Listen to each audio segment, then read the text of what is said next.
Bismillahirrahmanirrahim. Assalamualaikum warahmatullahi wabarakatuh. Dan selamat pagi. Salam Malaysia Madani. Dan selamat datang ke Minda Profesor Eksklusif di bawah khas oleh Majlis Profesor Negara. Saya, Profesor Madya, Dr. Ahmad Razman Abdul Latif, merangkap ahli bersekutu negara dan juga moderator untuk majlis kali ini mengalu-alukan kehadiran semua yang hadir di majlis Profesor Negara, para profesor pemikir negara dan juga kepada mereka yang mengikuti secara langsung majlis ini menerusi Facebook Live Majlis Profesor Negara.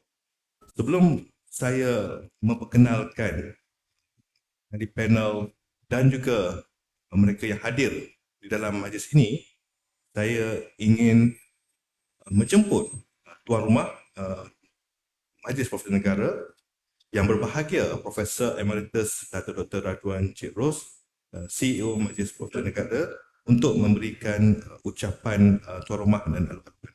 Dipersilakan. Terima kasih, Dr. Azman.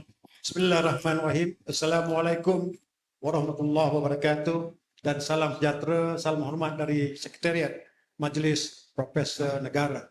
Petang ini kita sedia maklum bahawa sesi cadangan pembentangan cadangan bajet 2024 akan diadakan yang akan dibentangkan oleh Yang Amat Berhormat Menteri Kewangan, Datuk Seri Anwar Ibrahim. Dan saya percaya sejak 2-3 bulan kebelakangan ini, sebahagian besar daripada kita telah terlibat secara langsung atau tidak langsung memberi input-input untuk pembentukan cadangan pembentangan bajet itu. Dan saya juga percaya sebagai badan yang mewakili akademik tertinggi negara, kita juga bercadang untuk memberi input-input dan juga pandangan terhadap perkara-perkara yang berkaitan dengan bajet untuk tahun depan. Dan bagi tujuan itu, Majlis Profesor Negara akan menganjurkan 2 siri. Pertama, pre-bajet, pembincangan pre-bajet. Mungkin pendekatannya lebih kepada seolah-olah macam kita buat mapping apa yang kita jangkakan dan apa yang akan dipersembahkan oleh Yang Amat Berhormat Perdana Menteri petang ini, dan selepas itu, selepas pembentangan oleh Yang Amat Perdana Menteri, mungkin kita atas sifat ilmuwan juga akan memperincikan butiran-butiran apa yang dicadangkan oleh Yang Amat Menteri untuk bajet 2024 itu dalam siri post bajet MPM. Jadi pagi ini kita tampilkan tokoh-tokoh yang saya percaya boleh memberi pencerahan bukan saja kepada mungkin apa yang dipersembahkan oleh Yang Amat Berhormat Perdana Menteri, tapi juga mungkin akan membangkitkan perkara-perkara yang tidak tersentuh dalam bajet tapi perlu diberi perhatian menjadi kerangka kepada sebuah negara yang menuju ke hadapan, terutama sekali dalam tempoh yang semasa, tempoh jangka sederhana dan juga mungkin tempoh jangka panjang. Jadi saya ucapkan terima kasih atas penyertaan ini dan kita boleh teruskan sesi wacaranya. Terima kasih. Assalamualaikum warahmatullahi wabarakatuh. Terima kasih Datuk Dr. Radwan Cik Ros atas ucapan daripada tuan rumah. Jadi pada hari Jumaat yang berbahagia ini, kita akan membicarakan tentang belanjawan 2024 yang tajuk fokusnya lebih kepada memperkasa ekonomi madani. Adakah belanjawan menepati aspirasi rakyat? Bersama kita di sebelah kanan saya ada 2 ahli panel yang memang amat tidak asing lagi di dalam bidang ekonomi di peringkat nasional.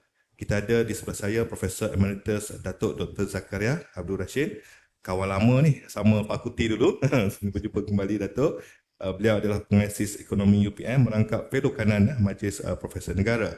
Dan di sebelah kanan beliau kita juga ada Profesor Dr. Hasan Ali Ghulam Hassan, dari Perancangan dan Pembangunan Ekonomi UTM, merangkap fellow kanan Majlis Profesor Negara, dan beliau juga merupakan ahli Majlis Penasihat Pengguna Negara Kementerian Perdagangan Dalam Negeri dan Kos Sara Hidup.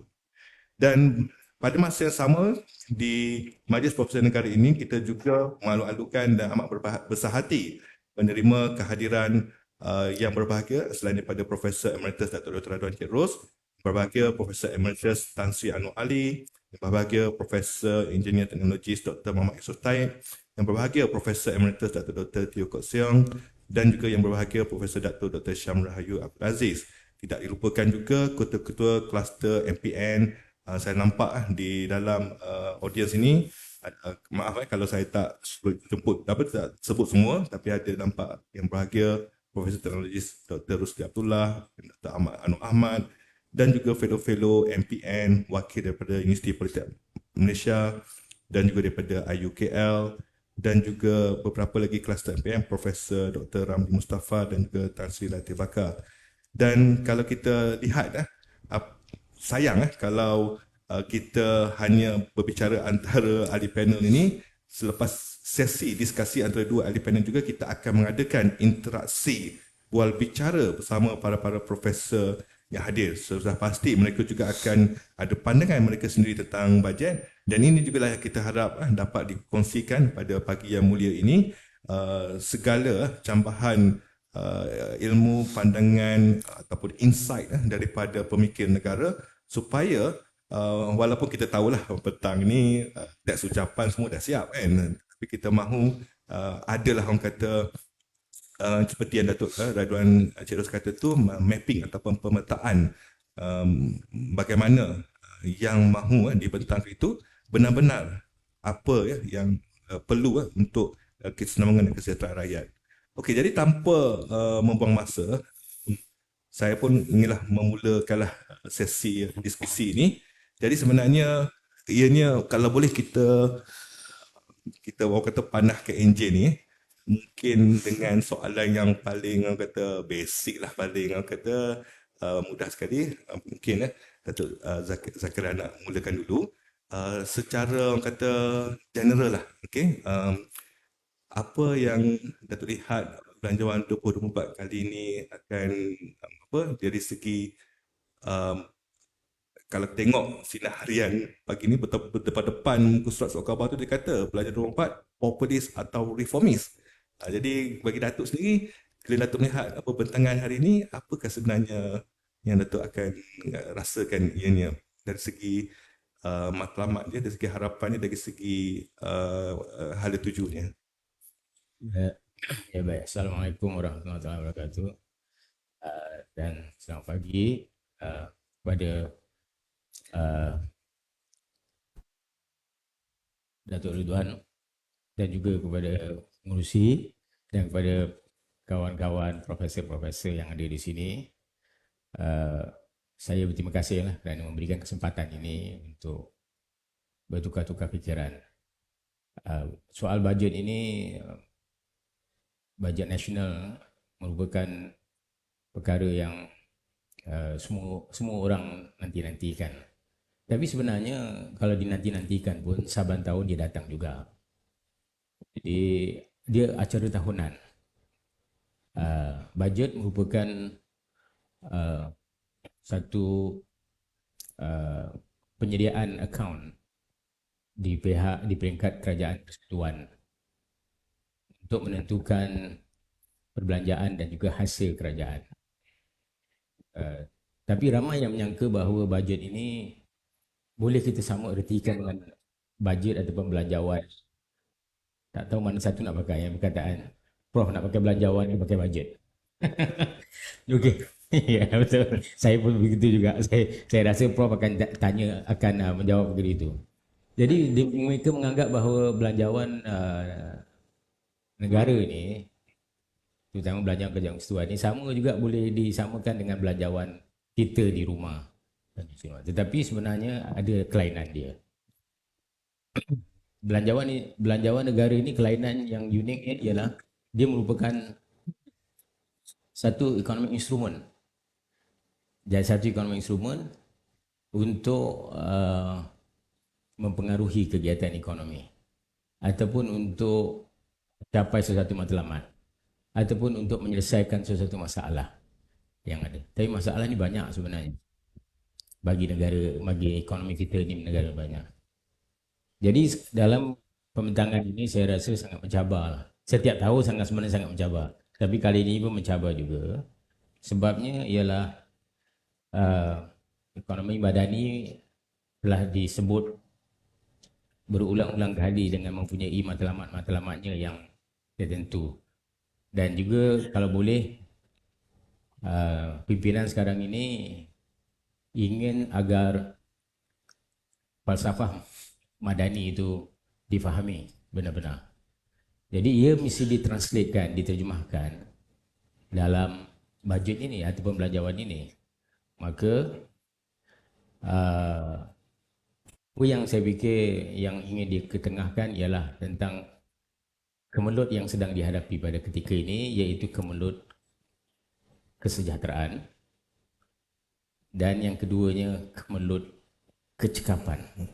Dua-dua perkara ini. Tapi sebenarnya perkara ini tidaklah begitu asing sangat kepada ahli ekonomi. Kita selalu cakap tentang efficiency and equity. Ini dua perkara. Kita nak mencapai efficiency, kita nak mencapai equity. Equity ni sini ramai juga yang menyalah-anggap bahawa equity ini selalunya dikaitkan dengan soal syarikat, equity market. Jadi saya rasa begitulah selalunya orang menganggap. Tapi maksud dalam economics equity ini ialah kesejahteraan. Masalahnya istilahnya begitu. Jadi kita nak mencapai kesejahteraan dan kecekapan. Dalam kesejahteraan dan dalam kecekapan, mana nak diutamakan? Kerana dua-dua kita mengalami masalah yang genting. Kesejahteraan pun genting, kecekapan pun genting. Saya bagi contoh. Kesejahteraan ini ialah dari segi isi rumah kita mengalami kos sara hidup yang tinggi, sedangkan kos sara hidup kita tak tinggi. Apa maksudnya itu? Kos sara hidup kita tinggi dirasai oleh orang Malaysia, orang-orang kita, orang-orang yang duduk di Malaysia ini rasa terlalu tinggi sangat.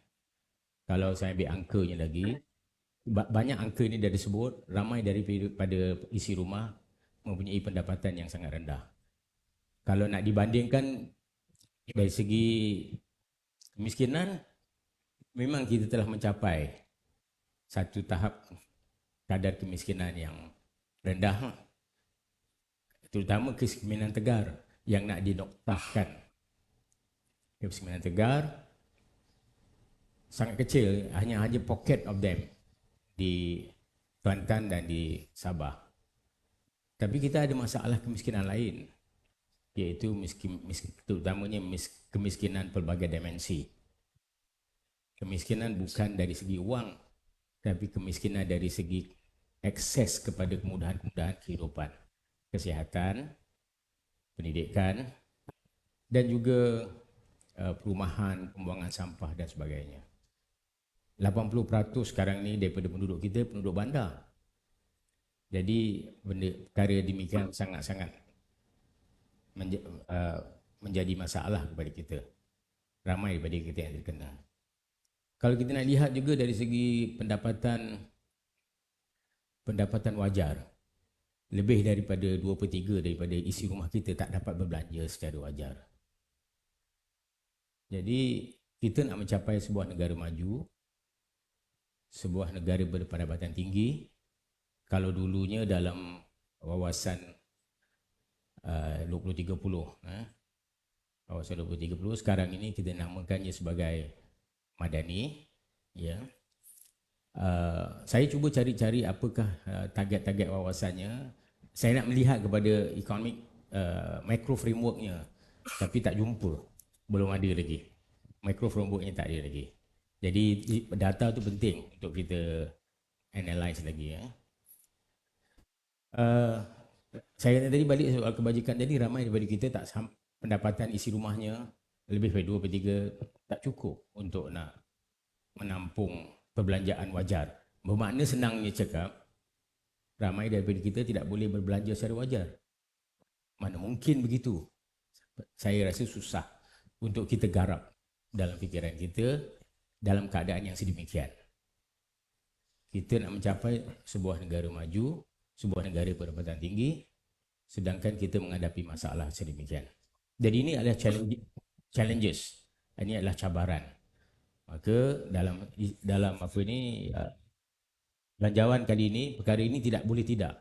Mesti ada penyelesaiannya. Salah satu daripada perkara yang penting yang menyebabkan kepada perkara demikian ialah bukan soal harga, tetapi lebih kepada soal pendapatan.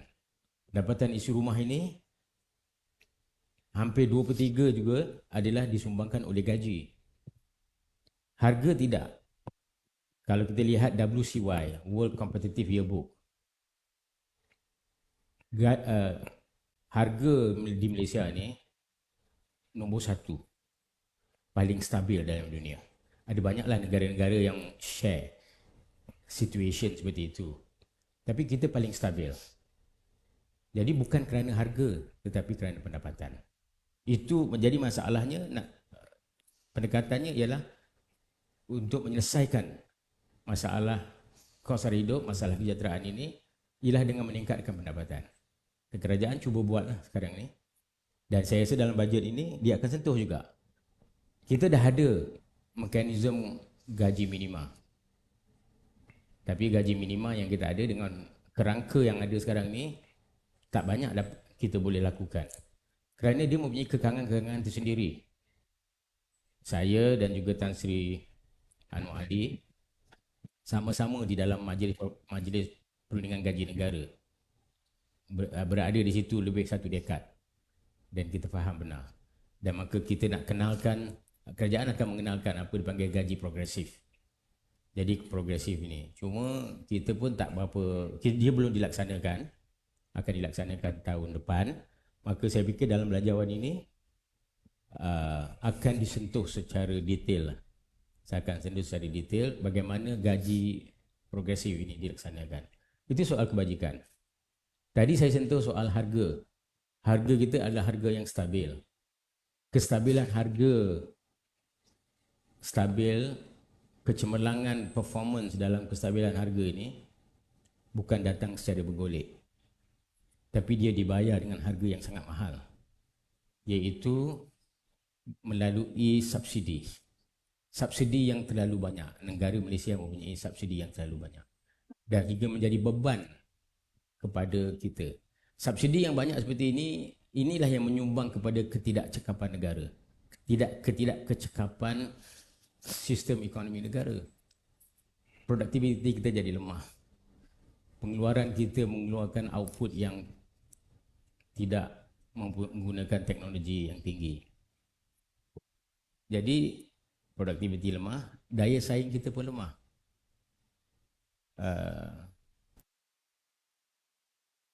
Banyak ruang yang kita boleh atasi sebenarnya perkara ini. Tetapi apabila kita nak mengatasi masalah kecekapan pula tadi saya katakan tadi, saya rasa akan disentuh juga dalam belanjawan ini. Tidak boleh tidak, kerana saya kata belanjawan adalah satu instrumen ekonomi, akan disentuh juga.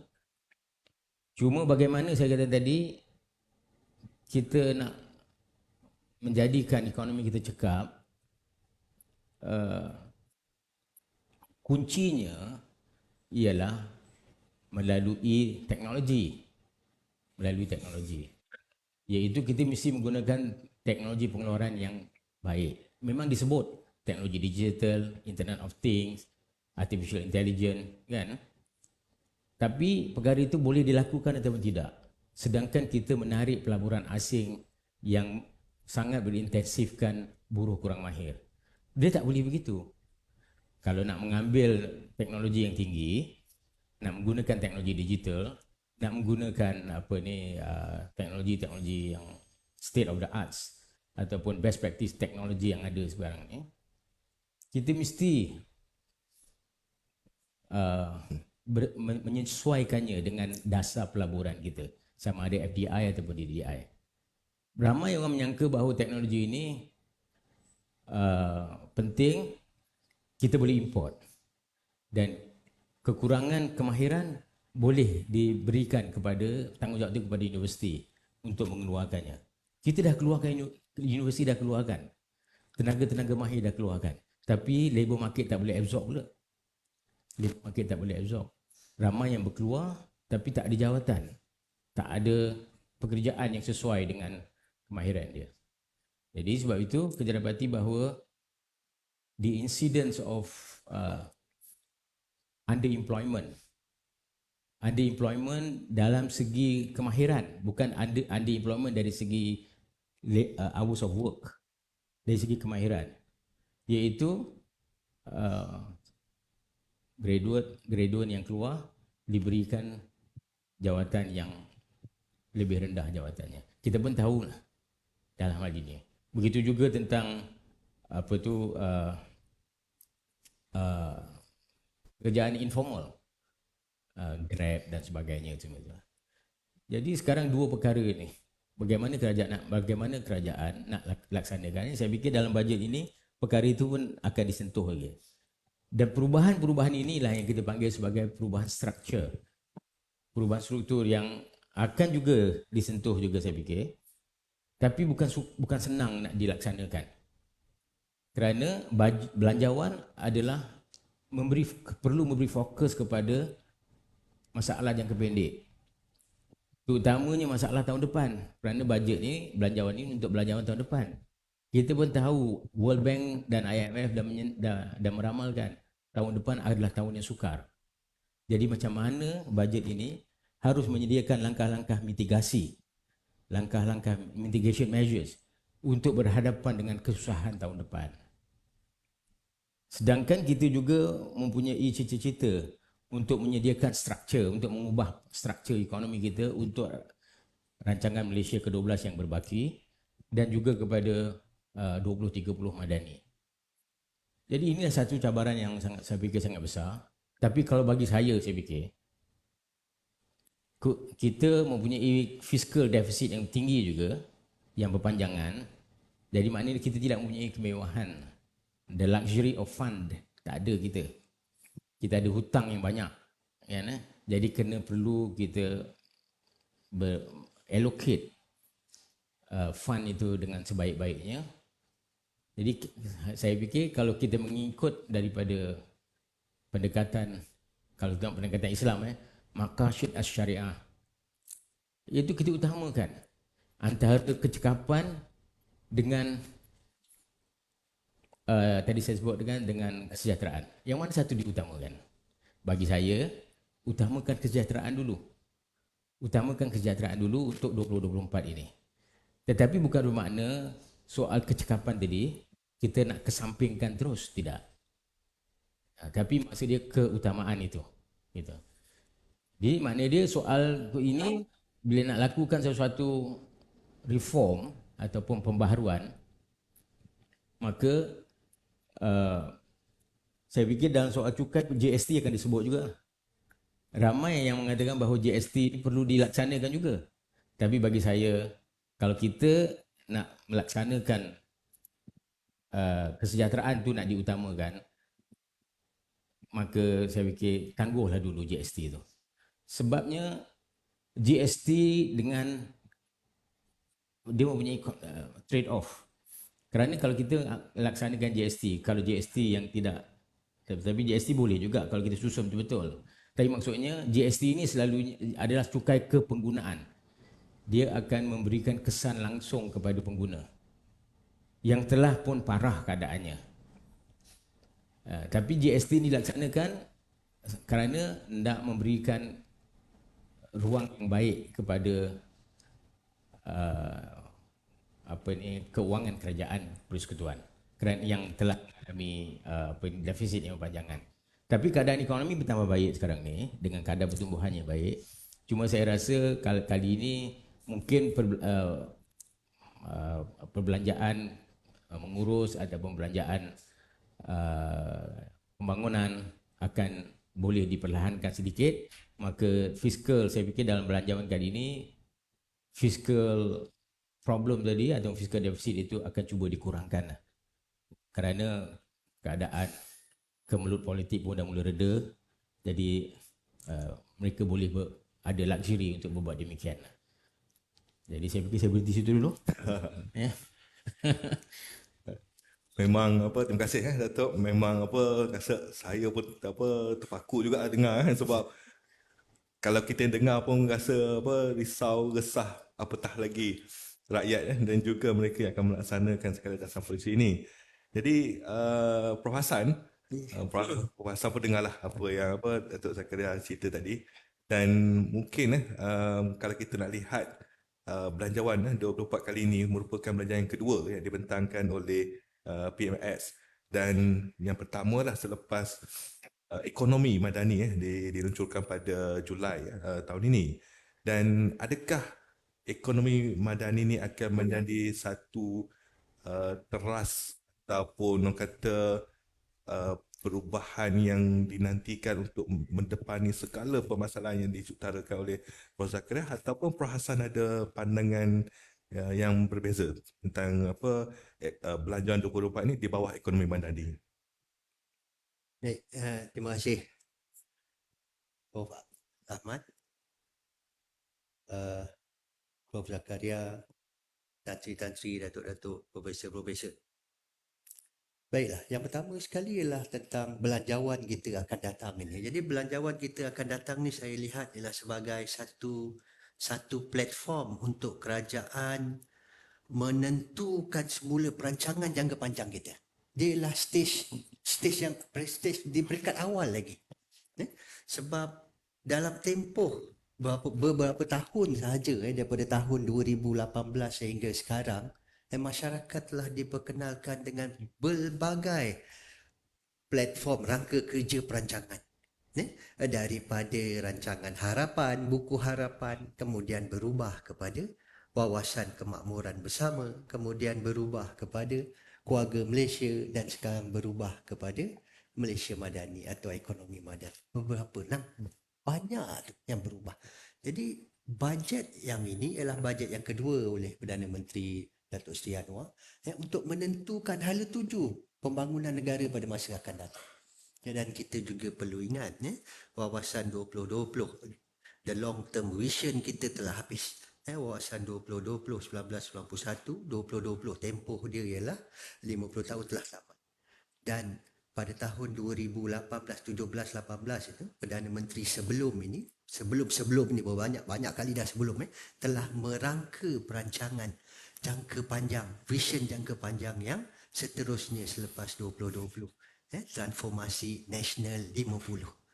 Dan sehingga sekarang kita tak nampak, tak dengar lagi apa perancangan yang baru untuk menggantikan TN50. Belum ada lagi. Okey, jadi itu yang pertama, bagaimana bajet ini menentukan balik, menggariskan semula perancangan kita untuk tempoh masa akan panjang, tempoh masa panjang. Yang kedua, bajet ini juga mestilah respon kepada apa yang sedang berlaku dalam ekonomi sekarang ini. Respon dia ialah selepas COVID, post-COVID. Apa berlaku selepas post-COVID ialah hampir semua negara membuka semula ekonomi mereka secara aktif, menggalakkan consumption, penggunaan domestik meningkat dengan cepat. Yang nampak mustahil, penawaran juga boleh meningkat dengan cepat. Penawaran mengambil masa untuk meningkat. Impact dia apa? Harga telah meningkat. Itu yang pertama. Dalam masa yang sama berlaku climate change di negara-negara tertentu. Di India sebagai contoh. Penawaran untuk bawang, gandum dan lain-lain berkurangan. Musim kemarau. India mengurangkan ekspor dan lain-lain. Sekali lagi harga kita meningkat. Dan tak lama selepas tu konflik Rusia-Ukraine. Harga minyak meningkat. Impact harga kita meningkat lagi. Dan sekarang ini hampir semua negara menghadapi masalah inflasi. Dan semua negara sedang cuba untuk memperlahankan ekonomi mereka. Itu yang dijangka ekonomi pada tahun akan datang ini sedikit mencabar sebab semua negara sedang cuba untuk memperlahankan ekonomi mereka untuk mengatasi masalah harga yang sedang meningkat tadi. Dan dalam masa yang sama apa berlaku? US meningkatkan kadar bunga. US meningkatkan kadar bunga. Apa akan berlaku ialah wang daripada negara-negara termasuk negara Malaysia beralih ke outflow of money berlaku. Impact dia apa? Nilai mata wang kita pula jatuh. Bila nilai mata wang kita jatuh, ekspor kita menjadi murah. Ya, ekspor kita menjadi murah, tapi import kita menjadi mahal. Dan kita bukan sahaja mengimport barang akhir, kita juga mengimport barang perantaraan. Kita juga mengimport peralatan, mesin-mesin untuk memproses. Kita juga mengimport teknologi. Kita juga mengimport buruh.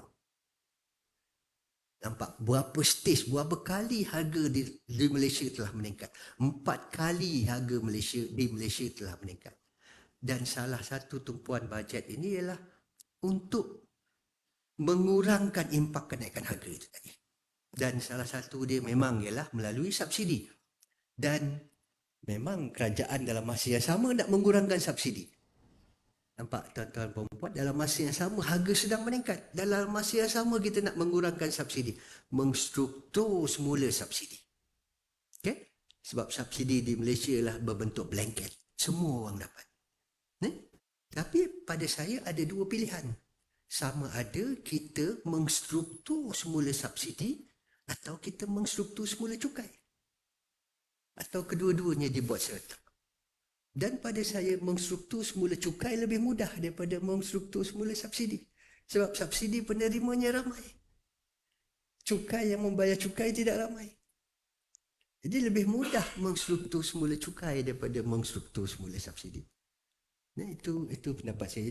Jadi balik-balik pada soalan tadi, itu ialah tumpuan bajet pada masa akan datang. Yang pertama macam saya sebut tadi, menentukan semula hala tuju perancangan jangka panjang Malaysia. Yang kedua, mengatasi masalah kenaikan kos hari hidup yang meningkat. Yang ketiga, mengstruktur semula cukai dan subsidi. Itu saja. Terima kasih.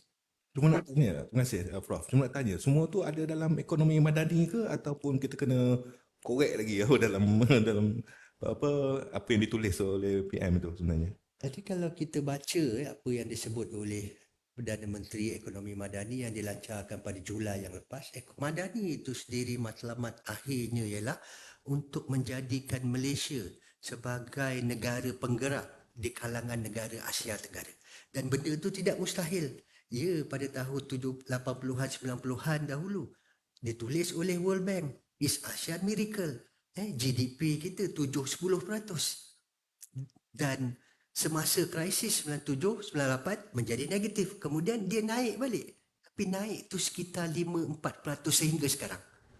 Selepas ASEAN Financial Crisis, dan apa berlaku? US bubble ekonomi 2008 jatuh lagi GDP kita. Kemudian krisis jatuh lagi GDP kita.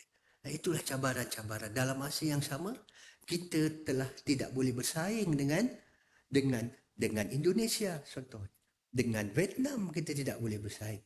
FDI yang paling banyak dahulu di Malaysia bukan lagi di Malaysia. Sekarang ialah di Vietnam dan di Indonesia. Ekonomi kita tidak berubah. Struktur ekonomi kita lambat berubah ke arah capital intensif dan teknologi intensif. Lambat berubah ke arah itu. Kita menghasilkan peluang pekerjaan melalui pelaburan. Tetapi kita hendak peluang pekerjaan yang menghasilkan pekerja berpendapatan tinggi. Kita bukan nak menyediakan peluang pekerjaan kepada pekerja asing. Kos buruh di Malaysia tidak murah. Yang murah ialah kos buruh asing yang bekerja di Malaysia. Betul kan itu? Kos buruh di Malaysia tidak murah.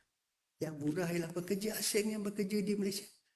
Jadi bolehkah kita terus mempromotkan kos buruh di Malaysia murah? Struktur ekonomi di Malaysia perlu berubah. Itu maksud saya tadi. Okey. Terima kasih Prof. Dan kalau kita lihat kupasan daripada kedua ahli panel kita, nampak seolah banyak isu-isu masalah yang dihadapi sekarang ini bersifat kata structural yang memerlukan masa untuk penyelesaian. Dan belanjawan macam Datuk cakap lah, untuk tahun depan. Kalau kita lihat ucapan Menteri Kewangan untuk belanjawan 2023, Datuk pada sebut menoktahkan kemiskinan tegar dalam masa 1 tahun. 114,000 rasa isi rumah miskin tegar. Datuk ada ke tak sekarang berapa ramai dah keluar daripada kemiskinan Tegar tu? Sejak apa awal tahun ke sekarang?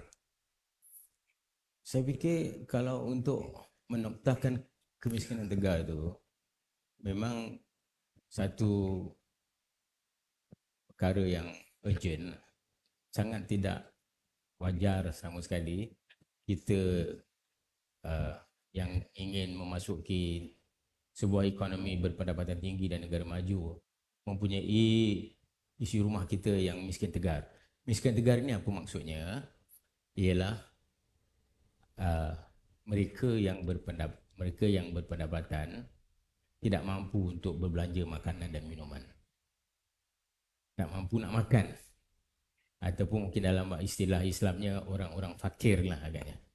Dari segi pengiraannya ialah setengah daripada pendapatan mutlak mereka. Kemiskinan mutlak. Pendapatan daripada kemiskinan mutlaknya.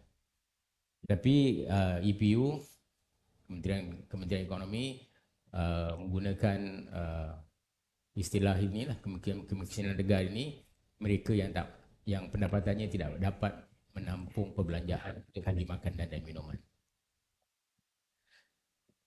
Saya kira tadi ada pocket of them di Kelantan State. Saya rasa mungkin di Kedah ada, tidak saya tak tahu, tapi di Sabah pun ada kebanyakan di Sabah lah. Kebanyakan di Sabah.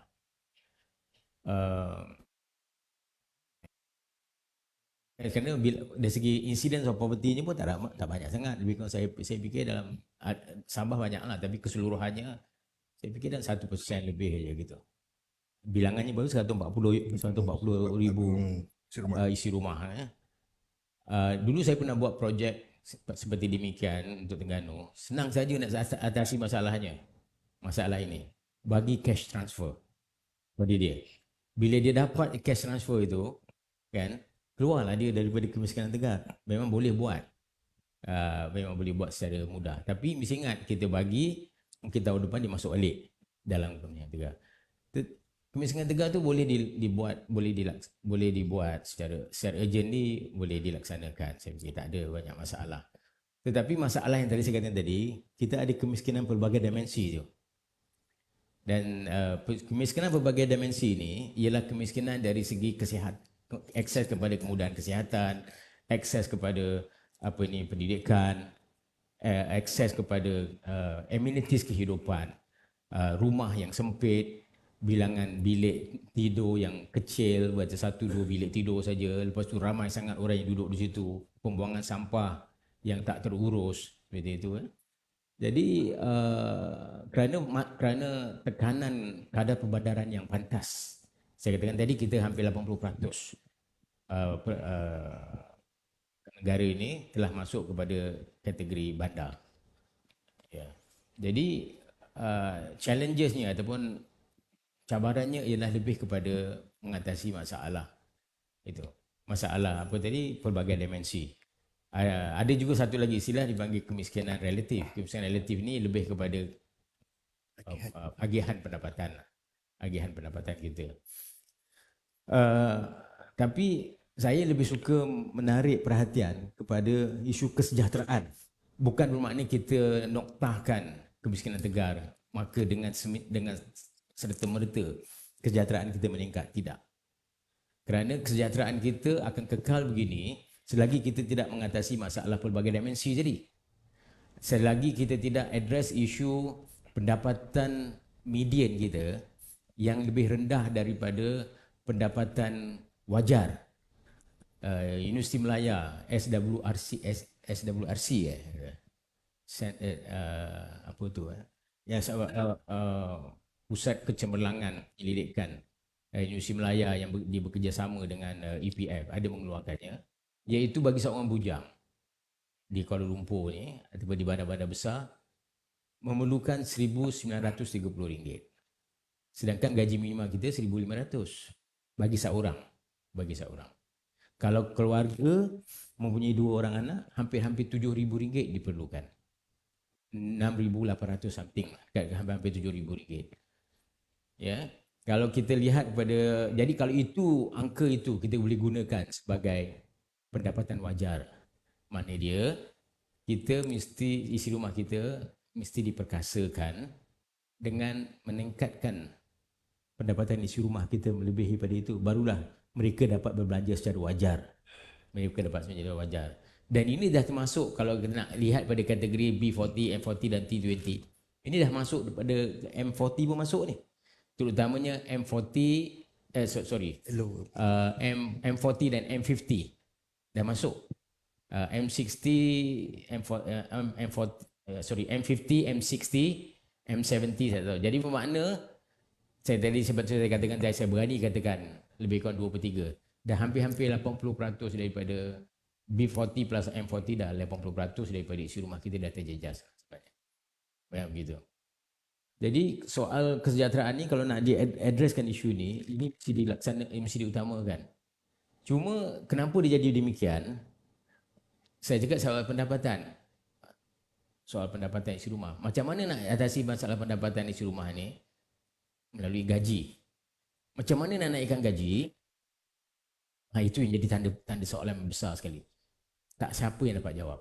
Kerajaan cuba nak melaksanakan gaji progresif. Itu pun secara sukarela. Dia tak boleh memaksa. Bila yang berhormat Rafizi mengutarakan model progresif ini, MEF dah mula bersuara. Kerajaan tidak boleh paksa. Kerajaan tidak boleh paksa majikan. Kerana majikan bukannya welfare organisation. Dia hanya boleh membayar kalau dia mempunyai kemampuan. Kerana kita juga mesti melihat bahawa majikan juga perlu diperkasakan. Produktivitinya rendah. Ini dua-dua sekali masalah ni. Dia berkait, masalah kebajikan dengan masalah efisiensi berkait. Jadi macam mana nak memperkasakan majikan ataupun pengeluar. Saya rasa caranya ialah to make them efficient, menjadikan mereka menggunakan teknik pengeluaran yang tinggi, menjadikan mereka dapat mengeluarkan pada produktiviti yang tinggi. Macam mana nak jadikan produktiviti yang tinggi? Kita mesti menggunakan teknik pengeluaran yang cekap, yang apa sahabat saya kata ni, yang menggunakan capital intensive technique of production. Jadi yang teknik yang berintensifkan teknologi, digital, Internet of Things, artificial intelligence, teknik-teknik ni mesti digunakan. Macam mana nak dapat teknik itu? Jadi kita katakan kita boleh melalui FDI. Tapi FDI sahaja tak boleh, kerana FDI yang kita terima sekarang ni masih lagi yang low skill labor intensive. Kita tak perlu sebenarnya pada penciptaan pekerjaan. Kerana kita full employment. Kita tak perlu penciptaan pekerjaan. Apa yang kita perlukan ialah penciptaan pekerjaan yang berkemahiran tinggi. Penciptaan pekerjaan berkemahiran tinggi ini hanya boleh berlaku dengan teknik pengeluaran yang cekap. Teknik pengeluaran yang berintensifkan modal. Macam mana kita nak dapatnya pula? FDI kita dan DDI kita must be selective. Kita tak boleh tangkap muat saja. FDI nak masuk, ambil saja. FDI nak masuk, ambil saja. Kerana kita buat demikian, dia akan menjadi beban kepada kita. Inilah yang sekarang ni terbeban kepada kita kerana kita aiming for FDI tanpa any qualification. Aiming for FDI tanpa qualification. Jadi kita ambil aja, dan yang kita ambil itu ialah FDI yang low skill labor intensive. Dan ini depressed wages. FDI yang kita ambil itu yang merosakkan alam sekitar. Dan ini sungguh-sungguh tidak manfaat pada kita. Kita dah silap. Kita ingatkan FDI itu ialah satu indikator yang baik. Maknanya kalau kita galakkan FDI yang masuk, setiap tahun kita meningkatkan FDI, maka itu adalah petanda negara kita sedang menuju pada kemajuan. Itu sebenarnya tidak benar. Itu sebenarnya tidak benar. Jadi kita perlu lakukan pembetulan ataupun kita katakan pembaharuan, iaitu yang dipanggil sebagai structure change. kita panggil structure reform, sorry. Itu yang kita panggil structure reform tu. Dan structure reform ini salah satu perkara yang kita nak lakukan sebabnya ialah yang tadi sahabat saya kata antara subsidi dengan kesejahteraan tadi. Subsidi kita bagi terlalu banyak sangat, dia membebankan, menyebabkan produktiviti kita rendah, menyebabkan daya saing kita turun. Jadi sekarang kita nak rationalize. Orang tak mau cakap tarik subsidi kerana itu adalah perkara yang tak sensitif. Orang akan marah. Rationalize subsidi. Maksudnya samalah tu.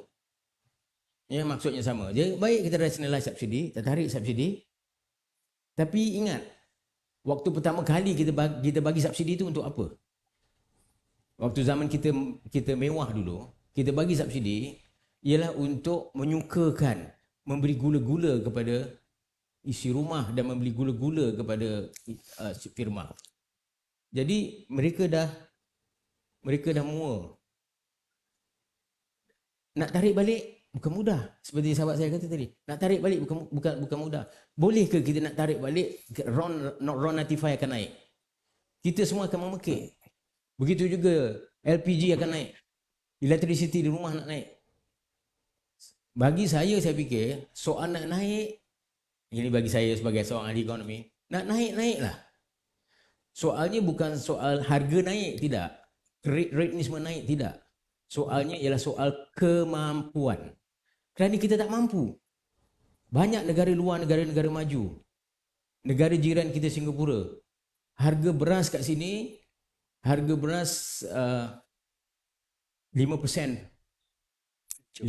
campur tu kan, Hancur. SS tempatan SS tempatan, nama dia begitu kan. Berapa harga dia? 15-16 ringgit kalau betul lah. Tapi di Singapura harga dia satu paket 5 itu dekat 35-36 ringgit harga kita lah. 35-36 ringgit harga sana kan. Tapi tak kisah, mereka mampu. Yang pentingnya mampu. Jadi kalau katakan ditarik balik subsidi sekalipun, tapi diperkasakan pendapatan kita, pendapatan gaji kita naik, kita mampu beli, tak kisah. Bagi saya tak kisah. Cuma tadi kita sekarang ni berhadapan dengan challenges yang sedemikian lah. Nak tarik balik serta-merta sakit. Nak tarik balik sikit. Jadi inilah yang saya fikir yang sedang dihadapi oleh pemimpin-pemimpin kita ni. Macam mana nak laksanakan? Kerana kita dalam keadaan yang sangat parah. Macam mana kita nak laksanakan perkara ini, iaitu pembaharuan struktur itu. Ramai yang mengatakan pembaharuan struktur ini adalah satu langkah yang tidak popular dari segi politiknya. Memang betul. Susah nak laksanakan. Ya, jadi saya berhenti itu dulu. Ya, bersambung dari situ, sebab Puan Hassan pada sebut tentang subsidi, Datuk pun sebut subsidi. Kalau tengok surat khabar hari ini pun memang cakap kemungkinan akan jadi subsidi bersasar. Tetapi keluhan yang selalu keluar di media sekarang, nasib M40. Kerana mereka kata setiap belanjawan tak banyak manfaat untuk mereka. Dan kali ini kerisauan mereka ialah kemungkinan manfaat tak dapat banyak, tapi lepas ni tak dapat subsidi, kena bayar petroleum harga lebih tinggi, mungkin minyak masak paket pun kena bayar harga lebih tinggi. Lepas tu kemungkinan mungkin kena cukai lagi. Ada tukar-tambahan yang diorang takut akan diperkenalkan. Jadi kalau Prof Hassan tengok, adakah belanjawan 2024 ini akan pergi ke situ, iaitu M40 kekal tak dapat manfaat, malahan akan lebih lagi terbeban disebabkan rasionalisasi subsidi tersebut. Okey, baik. Jadi pada saya M40 ni, golongan berpendapatan menengah 40 ni, mereka ni banyak yang boleh kategorikan sebagai golongan vulnerable. Golongan vulnerable ni lah, golongan ni dia tidak miskin. Tetapi mereka ini menjadi miskin disebabkan oleh sesuatu perkara yang berlaku yang di luar kawalan mereka. Mereka ni tidak miskin sebenarnya. Tapi dia jadi miskin sebab sesuatu berlaku di luar kawalan dia. Contoh, krisis ekonomi, kilang tutup. Mereka diberhentikan kerja. Mereka tak miskin dan sekarang menjadi miskin. Hujung tahun musim tengkujuh, tak boleh menoreh getah. Mereka jadi miskin. Nelayan tak boleh ke laut untuk beberapa bulan, mereka menjadi miskin. Sesiapa sahaja yang kurang tabungan dia, mereka ini ialah vulnerable. Contoh saya sendiri, pergi hospital, doktor cek sakit jantung, kena berehat 6 bulan, simpanan tak ada, saya jadi vulnerable. Dalam tempoh 6 bulan saya tak bekerja itu, saya nak mendapat pendapatan daripada mana? Di sinilah sebenarnya peranan cash transfer oleh pihak kerajaan. Contoh macam BRIM itu, bantuan tunai itu. Program bantuan tunai ini sebenarnya ialah program dalam tempoh mereka tidak bekerja. Itu sebenarnya untuk golongan ini, golongan M40 ini tadi. Bantuan tunai untuk mereka ini yang ditingkatkan, bukan subsidi. Dan program bantuan tunai ini kita kena jelas. Program bantuan tunai ini dia boleh graduate. Vulnerable ni dia boleh graduate macam kat universiti. Sampai tempoh tertentu, dia pun bekerja semula. Diganti oleh orang lain. Nampak? Jadi kita perlukan satu database. Satu maklumat database yang lengkap. Siapa yang perlu dapat bantuan tunai itu tadi. Dan mereka ini sentiasa, database ni sentiasa. Ada yang baru, ada yang keluar, ada yang baru, ada yang keluar. Siapa nak buat benda tu? Siapa yang mengumpul maklumat tu? Itu isu dia sekarang. Ya, kita ada maklumat e-kasih, e-damak untuk orang asli dan lain-lain. Tapi siapa yang update maklumat tu? Adakah semua orang yang dalam senarai e-kasih itu perlu diberi bantuan tunai? Sedangkan mereka mungkin sudah bekerja. Dulu ya, dia tak bekerja sebab musim tergujuk. Sekarang dia dah bekerja. Itu maksud saya. Lebih baik kita perbaiki program bantuan tunai kita daripada kita memberi subsidi. Macam Datuk kata tadi, kalau dah beri subsidi nak tarik balik susah.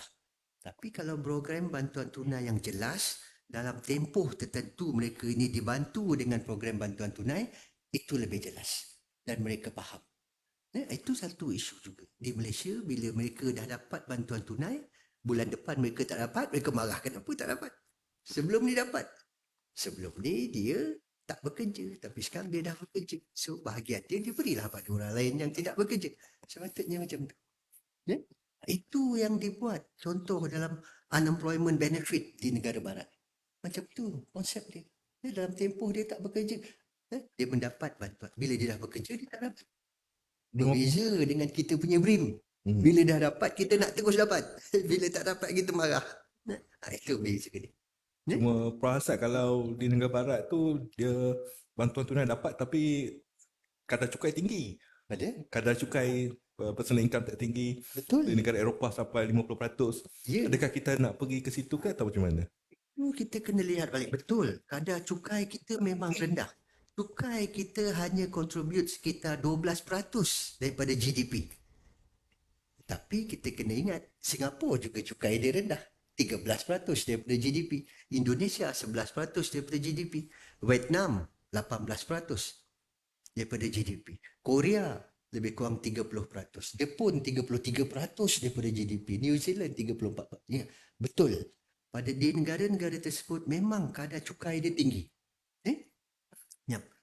Di Malaysia kadar cukai kita rendah. Tetapi kita boleh gantikan cukai itu daripada cukai langsung kepada cukai tidak langsung. Okey, tuan-tuan, puan-puan, profesor dan cukai ada dua jenis.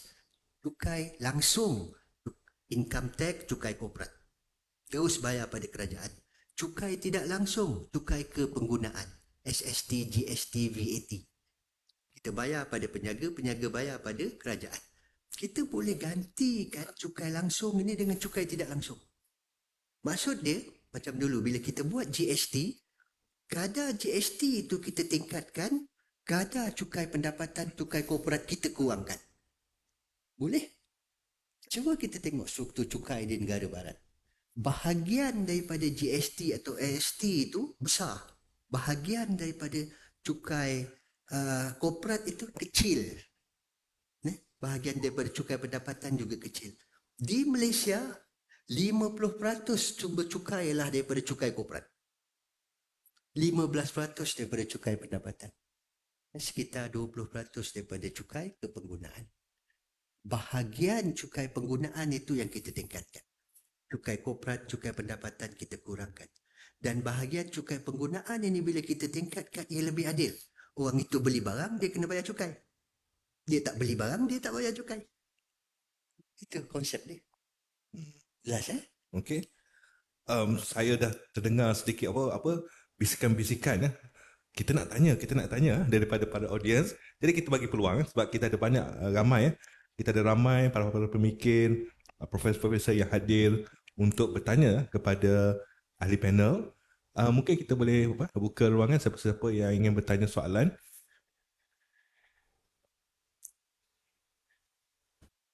Mungkin boleh perkenalkan nama dan juga panel mana yang ditanya.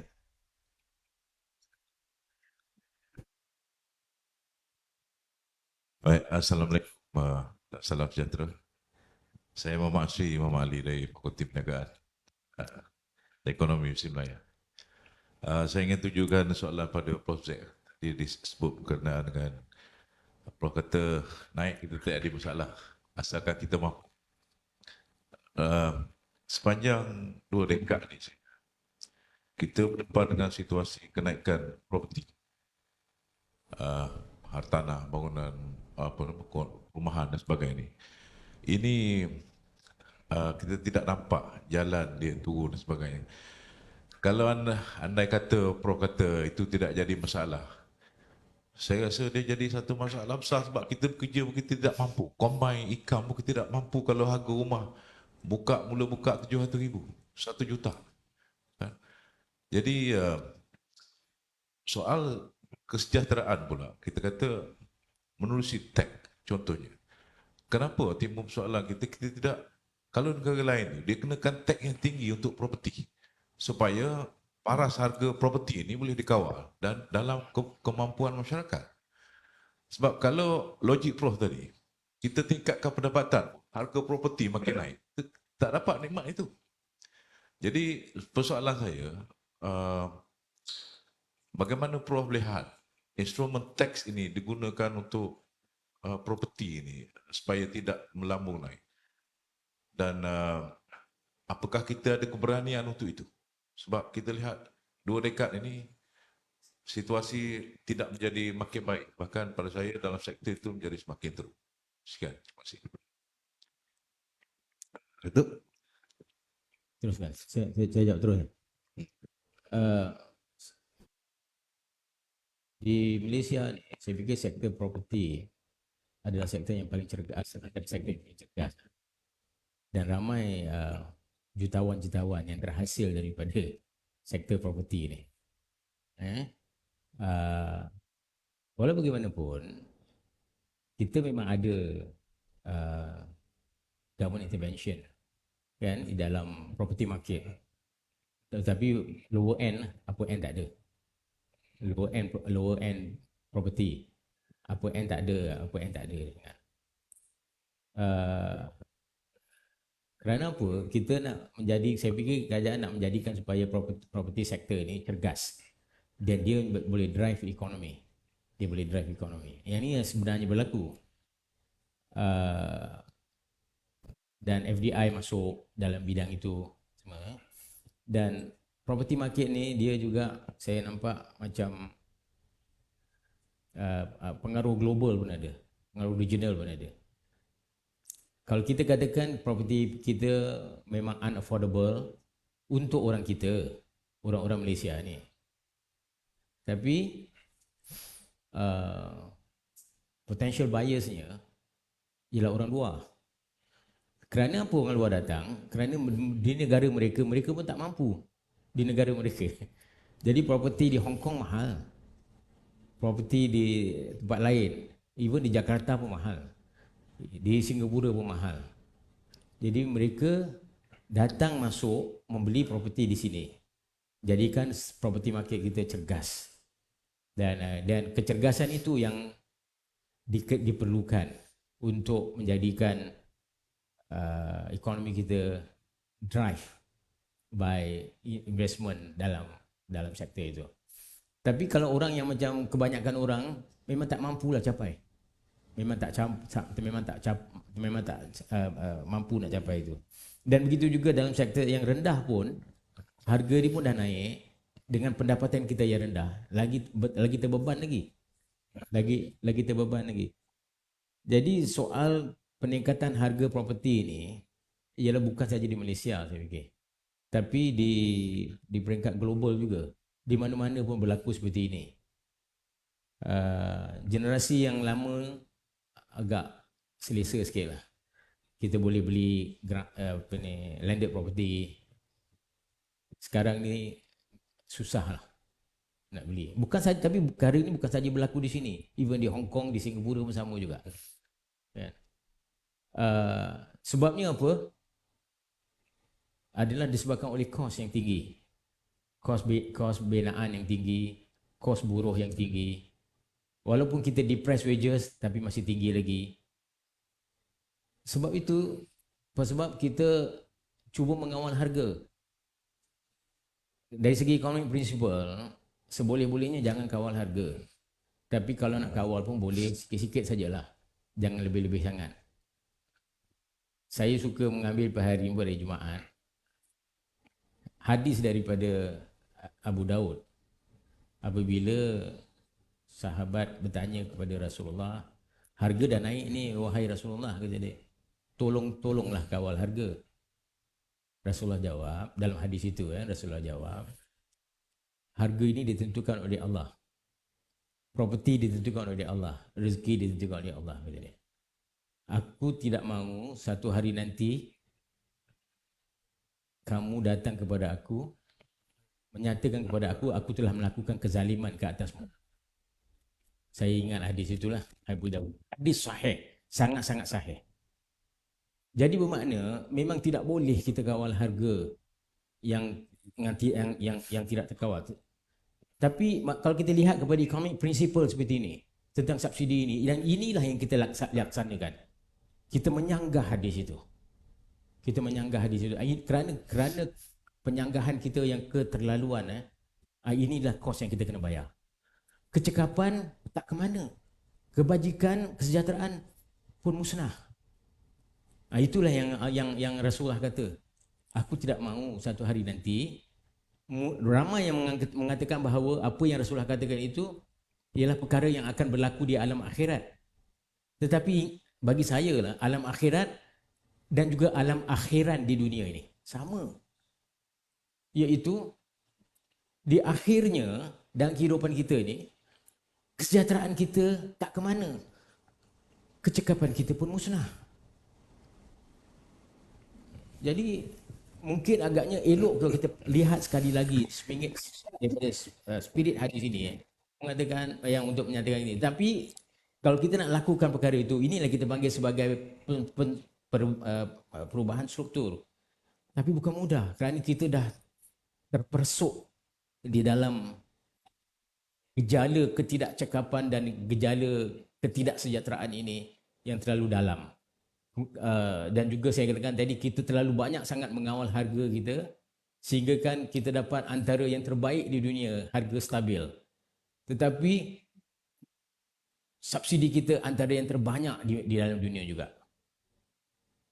Jadi saya fikir itulah solusinya. Tapi bagaimana nak laksanakannya, tidak boleh sekelip mata. Dia perlukan kebijaksanaan, dia perlukan keberanian untuk melakukannya. Saya tak tahulah sama ada kepimpinan sekarang ini berani berbuat demikian ke tidak. Okay, terima kasih. Ada lagi soalan daripada yang hadir?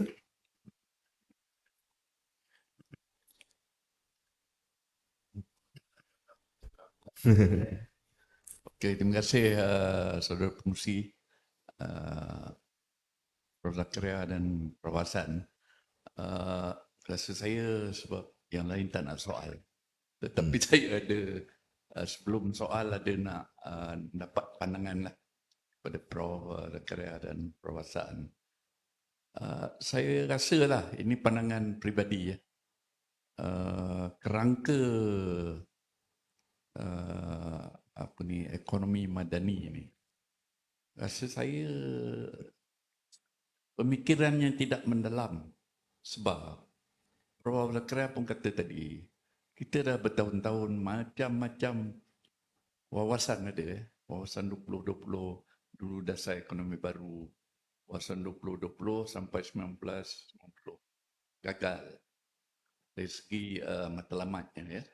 Jadi pada saya, kalau kita tengok keseluruhannya sama nak meningkatkan prestasi ekonomi negara, kedua kesejahteraan. Tetapi along the way macam-macam berlakulah ya. Kita pun tak nak cakap. Tapi sebahagian besar daripada apa yang kita sibuk tentang bajet ni ialah ketirisan yang berlaku.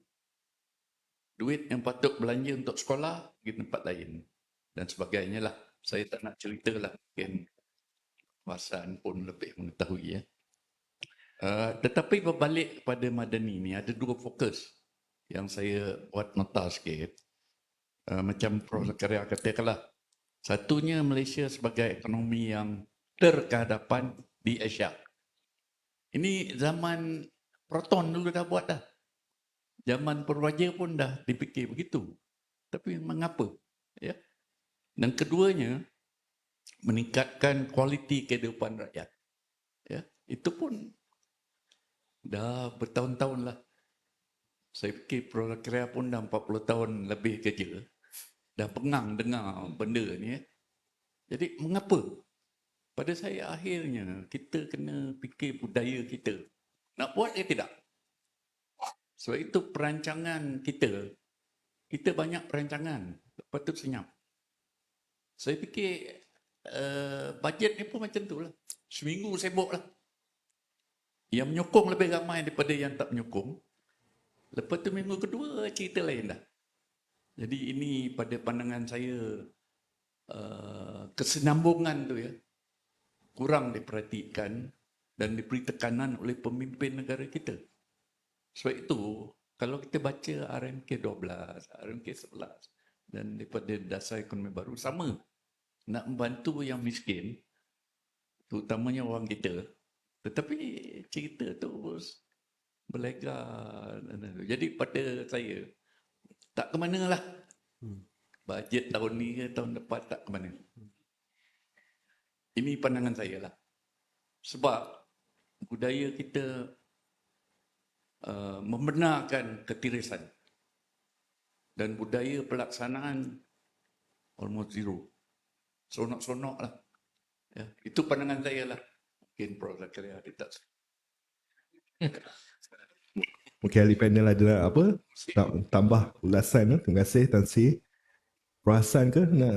Dia sebut, Tan Sri sebut nama perasan ni. Terima kasih Tan Sri Anwar. Tan Sri Anwar lu pensyarah saya masa saya di UKM. Tan Sri. Okay, saya komen sikit nanti. Jadi saya lebih suka mengulas tentang pelaksanaan dan pemantauan. Adakah kita betul-betul serius terhadap pelaksanaan dan pemantauan sesuatu dasar? Saya ambil contohlah. Dalam rancangan Malaysia ke-9 disebut dengan jelas Malaysia akan mengurangkan kemasukan buruh asing bagi memperbanyakkan penggunaan buruh tempatan dalam masa yang sama mengurangkan aliran ringgit keluar negara. Disebut dengan jelas dalam rancangan Malaysia ke-9 buku surat berapa saya tak ingat. Adakah perkara itu berlaku? Tidak. Buruh asing di Malaysia terus meningkat. Dalam buku harapan disebut sekali lagi akan mengurangkan kemasukan buruh asing dan menteri tidak boleh campur tangan dalam menentukan perkara tersebut dalam buku harapan. Disebut sekali lagi dalam ekonomi madani yang dilancarkan oleh PM.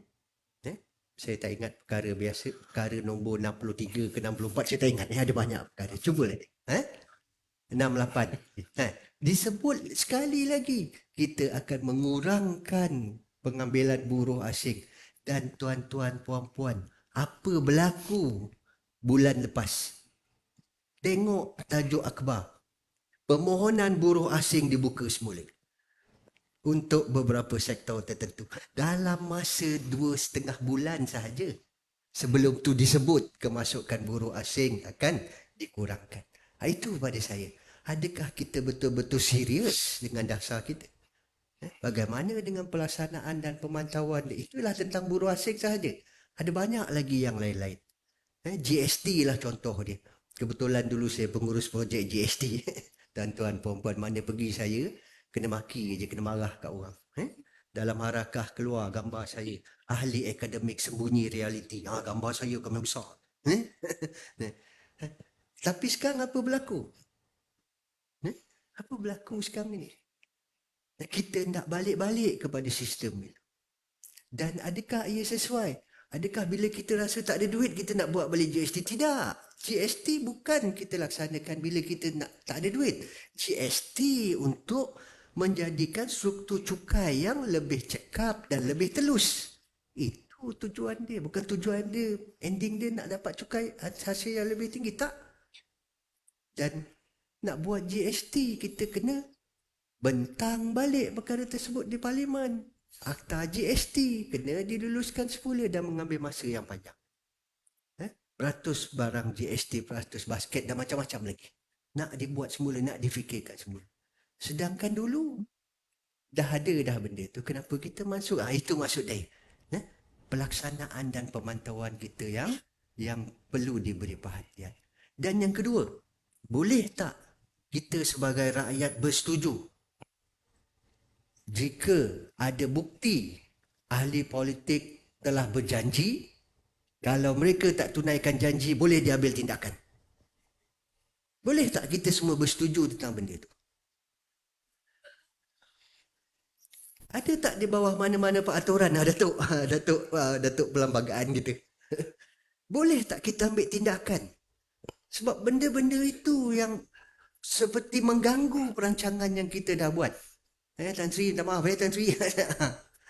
Boleh tak ada satu gerakan, maksudnya masyarakat, golongan pekerja, working class ini bangun. Bangun, mereka hendak hak mereka. Kalau dah janji, tunaikan. Boleh berlaku tak revolusi di kalangan pekerja macam tu? Saya tak pasti, Tan Sri ajar saya dulu, Tan Sri. Revolusi pekerja di negara Eropah. Macam mana dia berubah? Boleh tak revolusi itu berlaku di Malaysia? Saya ingat itu aja, Tan Sri. Nanti saya kena tangkap pula. Assalamualaikum warahmatullahi wabarakatuh. Okey, terima kasih Prof. Hassan. Malam ini masa amat mencemburui kita. Kalau kita teruskan rasa tak sempat lagi nak tengok ucapan Menteri Kewangan pada petang ni. Dan apa yang penting sekarang ni, kita tidak mahu perbincangan ini terhenti begitu saja. Seperti yang Profesor Emeritus Datuk Dr. Radon beritahu sebelum ini pun, kita akan ada beberapa kali lagi siri di bawah Majlis Profesor Negara yang akan membincangkan isi-isi intipati kandungan Belanjawan 2024 yang akan dibentangkan nanti. Yang penting sekarang ni, perbincangan sebenarnya ini harus diteruskan, dan bagi yang mereka yang hadir sama ada secara fizikal ataupun di Facebook Live Majlis Profesor Negara, adakah belanjawan menepati aspirasi rakyat? Jawapannya akan muncul pada petang ini, pada pukul 4. Terima kasih kepada semua yang hadir, terutama kepada para pemikir negara yang datang ke pejabat Majlis Profesor Negara di Kajang. Terima kasih kepada semua ahli panel, Profesor Emeritus Datuk Dr. Zakir Abdul Rashid, Profesor Dr. Hassan Ali Kula Hassan. Terima kasih juga kepada tuan rumah, Bahagia Profesor Emeritus Datuk Dr. Radwan Cik Ros kerana menunjukkan forum Majlis Profesor Negara ini. Dan untuk itu kita harapkan dapat berjumpa lagi di beberapa siri perbincangan akan datang. Dan akhir sekali, sama-samalah kita menyumbang untuk kemajuan dan kemakmuran rakyat dalam pelbagai sumbangan yang kita boleh mampu berikan. Terima kasih. Assalamualaikum warahmatullahi wabarakatuh dan salam Madani.